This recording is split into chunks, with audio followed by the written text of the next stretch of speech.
গাড়ি টান দিয়ে চলে গেল, ওই টাইমে দেখলাম এই জায়গায় আমার এই বাজারে পড়তেন, দেখলাম এই জায়গায় অটো করে রয়েছে রাস্তার মেন রাস্তা পুরো। আসি এই অবস্থা, মানুষ 5 জন জায়গা 3 জন দেখ, 2 জন গাড়ির ভিতরে লাফ ছিল। পরে দেখলাম আমরা গাড়ি করে মেডিকেলে পাঠা দিল।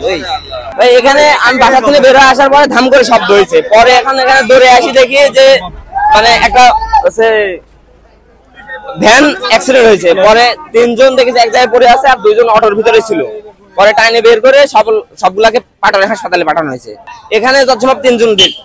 এখন ওখানে যা কয়জন মারা গেছে নাকি বলতে পারছি না ভাই। একজন মহিলা আর 4 জন হচ্ছে পুরুষ।